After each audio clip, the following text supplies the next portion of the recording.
Here we go. Okay, so. Hi. Nice to see you today. It's been a while. So what's this phone here? Who's this? Actually, that's very interesting. You have a cheetah up there. Yes.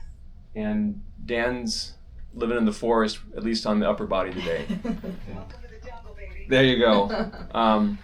So you want me to repeat a few principles for this? So Sure. Okay, so, right, so principle number one that I expressed was, or thing number one, your osseointegration implant planning papers have already been submitted, so the timeline for that's already been started.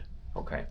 Number two, when we do the osseointegration for you, your bone is going to be loaded along the bone itself, anatomic.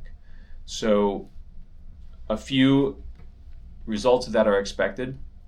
One is we do expect that some of these maybe unexpected or atypical pains that might very reasonably be coming from the socket should go away or reduce substantially, because you are loading your skin and your bone through the skin in atypical ways because of the socket. Okay. Next point is that because the limb is directly attached to you, hopefully you will feel empowered and enabled and excited to take more frequent small steps during the day, right? Rather than saying, okay, I'm gonna have to get through this whole process of putting my prosthesis on, you'll say, my prosthesis lives on me and I'm gonna go up and make myself a sandwich or make myself a sandwich to eat, either way. And then, these small trips hopefully help you engage in what I mentioned earlier is like life being the therapy. So rather than having to take a separate time of the day that's like, okay, this is therapy time, it's not really practical time, it's therapy time. Hopefully the more frequent normal activity is something that's going to help increase your strength, stamina, and comfort. And then the last thing we said before we turned on the camera was, I think it's expected that at some point in the future you will say, my knee bothers me and what can we do to keep the knee, and we would be considering what options for a knee replacement we have. And we're just trying to not cross that bridge until we have to, but when we do, cross it. The goal of all of this is to get you active to the extent that you can. I feel like it's going to come an issue sooner rather than later because of how much I'm already dealing with. And We'll find out.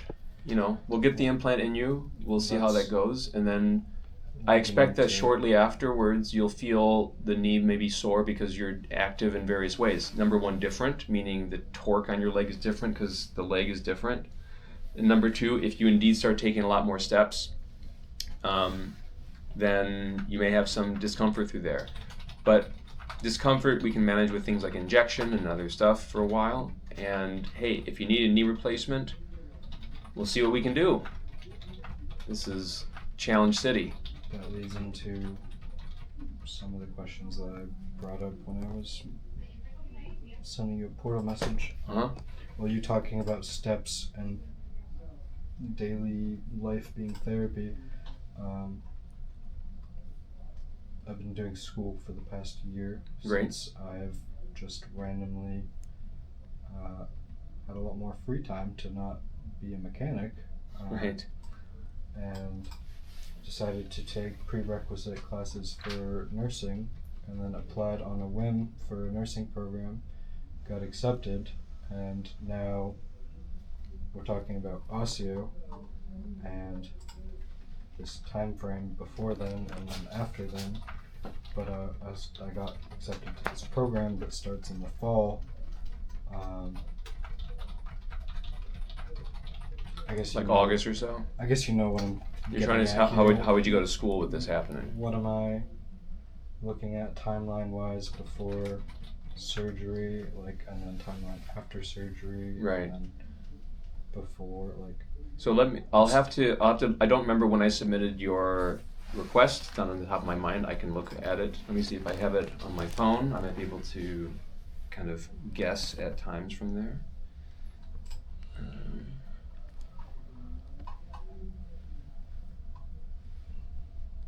I've been waiting to reach out to anyone at the program before I have any. April 14 is when I submitted it, so it's usually a 3-month process.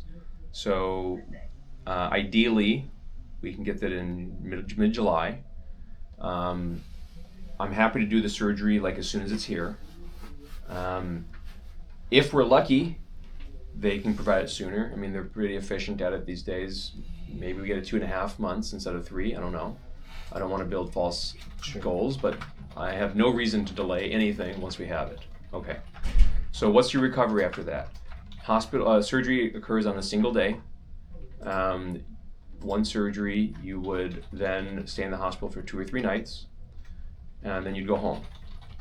And when you go home, the self-care is just taking a regular shower once a day, cleaning the implant with a fresh, sterile gauze pad. I've watched a lot of Okay, you've got that. videos Good. that you guys have on cleaning and stuff. I would expect we could start loading you at 4 weeks after surgery, so that's about the time you start school.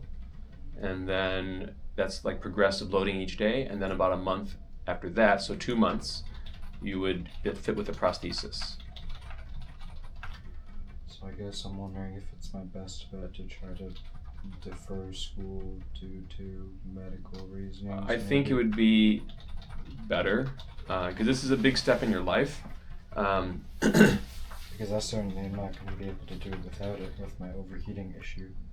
So like, I mean, if there was an option for you to do something like online credits, then it would be ideal to do that during the fall. take bits and pieces of Something it. like that. Like there are many very reasonable approaches to going to nursing school. And what I mean by that is some people want to go into nursing school, do it all kind of in the normal phase, like everything together, start with the class, graduate with the class. That's the way they email it to you is this many clinicals, this many hours of this and this and this. Right.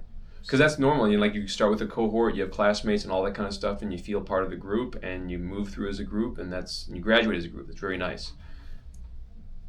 Life also, fortunately, offers opportunities to do it sort of at your own pace. Meaning, one of our I guess that's what I'm unaware of because I haven't got to speak to anyone yet because I've been waiting some of these Right. key details around osseo. So I think actually tell them that look, I'm going through with this. So I think you can ask them. You can ask something like, "Hey, I'm going to be going. I expect I'm going to have my surgery for some, important, what do you want to call it, mobility enhancements, or getting a leg on, or whatever you want to call it. Like you can phrase it however you feel. You're expected to not be ambulatory until earliest would be September, but that's kind of early. Not super ambulatory. I think." By the end of this semester, like the end of this calendar year, academic semester, I would have every expectation that the osseointegration would be stable. How does your knee do? I cannot promise that right now. That's the wild card, right? But from an osseo standpoint, your leg would be great to walk on by October-ish. And then how do I what does making a prosthesis off of that look like? I get So you can either convert this one or get a new one, and that's up to your prosthetist, and options are various. But fundamentally what it is you show up to the prosthetist, they match you with a prosthetic foot and ankle, and there's been so many feet that I would love to try for many years now. I just haven't had the build height for it, which then goes into my next question, which would be amputation revision for room, like you had mentioned. We're gonna take your leg approximately here. What that does is it gives us a thick enough bone to be confident that the osseointegration is strong enough. And Can I see how many inches did this land? Can we pull up his CT? Yeah. And that'll give me a reasonable guess here.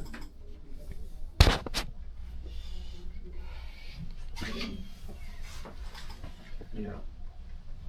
It's taking a while.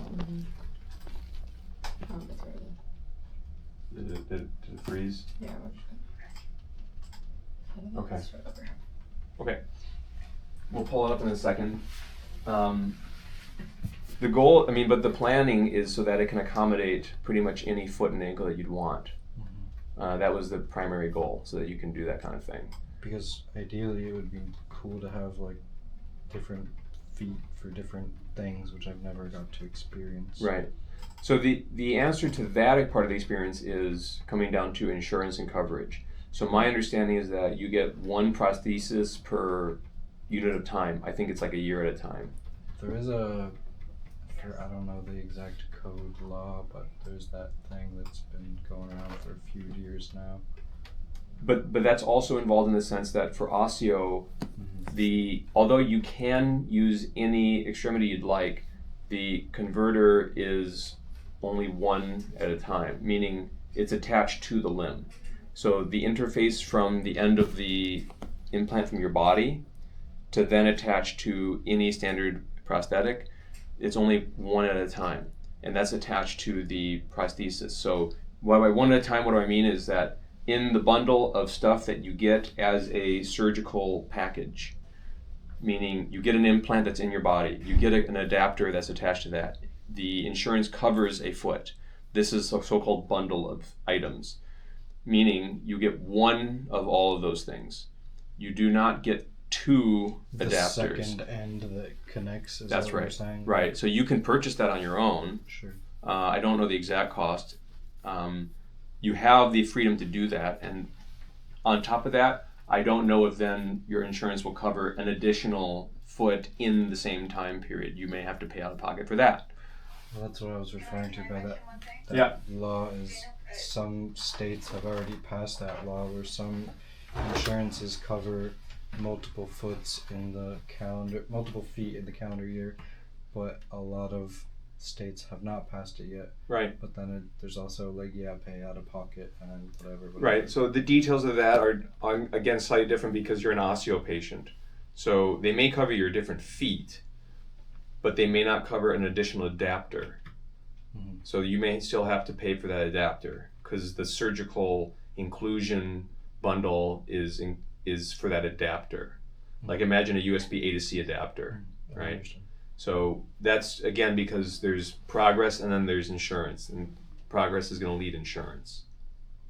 Actually, if you can provide Daniel, once he gets moving, a script showing that he would benefit from an alternate, Yeah, I'm happy to advocate. the insurance for Medicare and Medicaid will cover 2 alternative feet in the first year as long as the surgeon provides a script, and we can get that approved. Great. So like I said, I am super happy to advocate, and I will do that, and we'll just hope that it goes ahead, okay? Absolutely, that'll be easy. So from your tibia plateau, we're going to cut about 11 centimeters below. So that's going to be about there.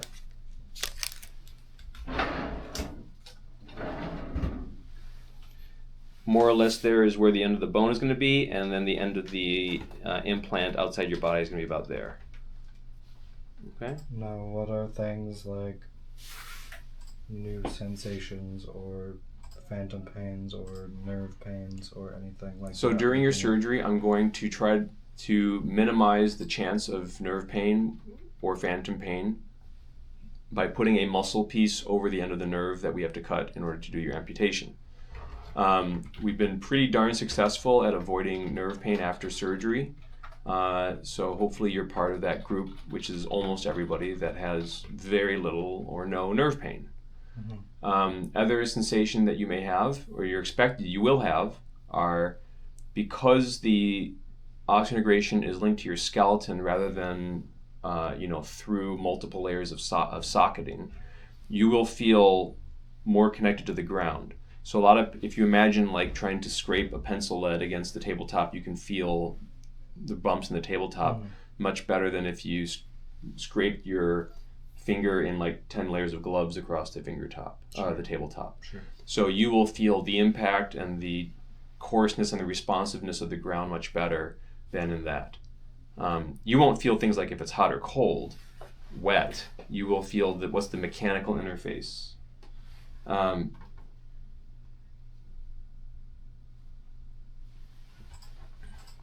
So those are the things you can expect to feel. you're not expected to feel anything different based on weather or things like that. Okay. And swelling isn't. Short term, yes, Super- from surgery, but long term, no.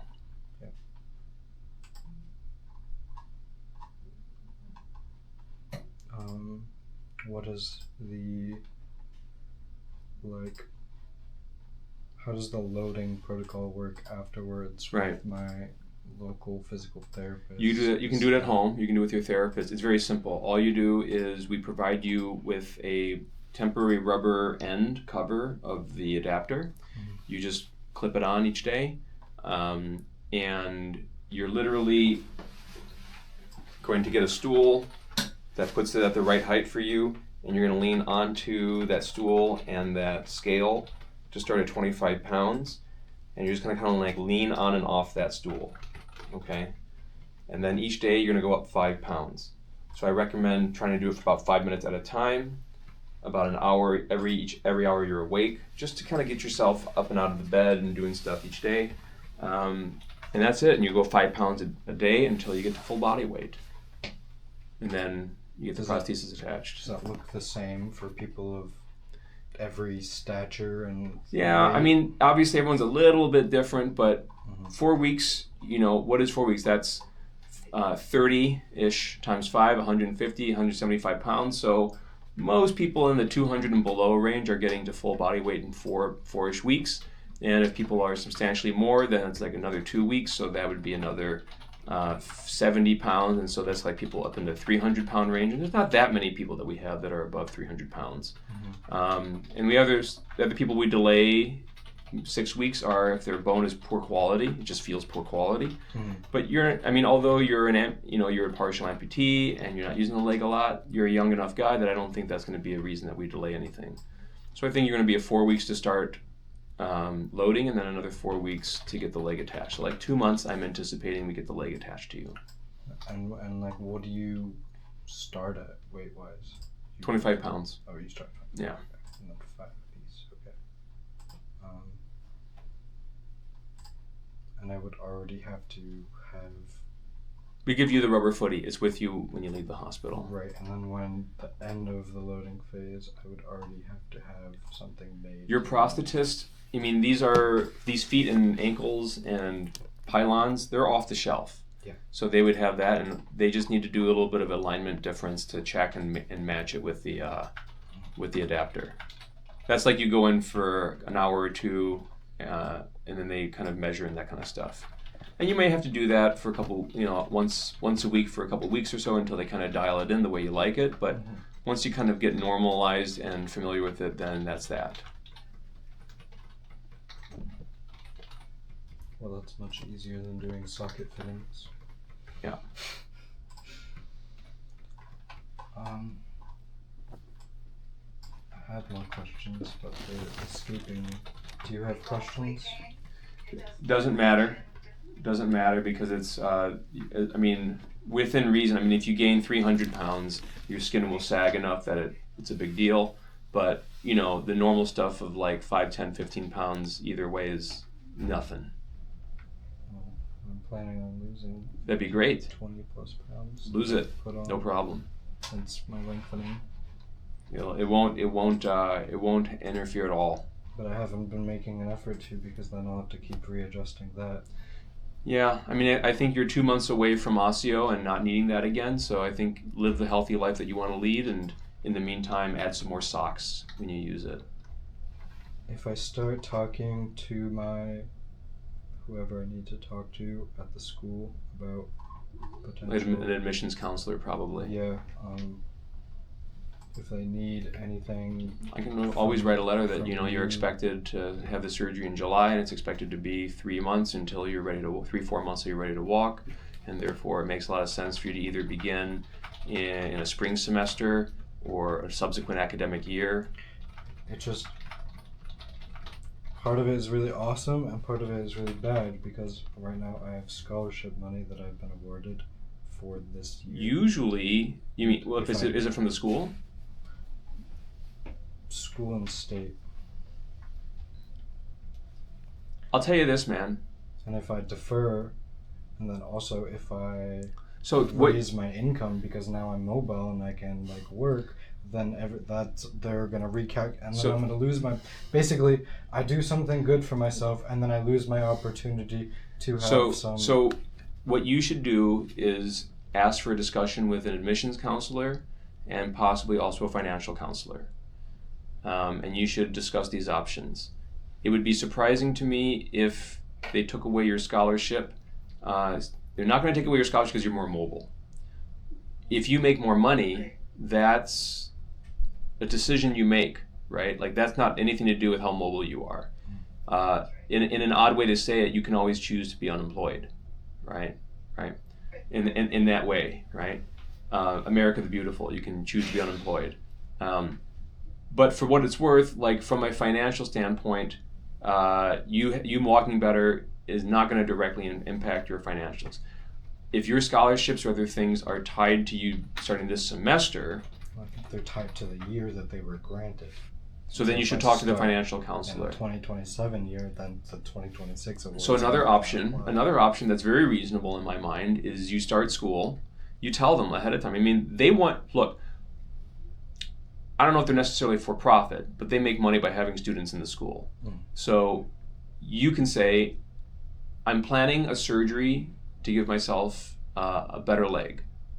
I'm expected to not be ambulatory for an expected minimum 3 months and possibly 5 months if it takes longer. You can tell them that, right?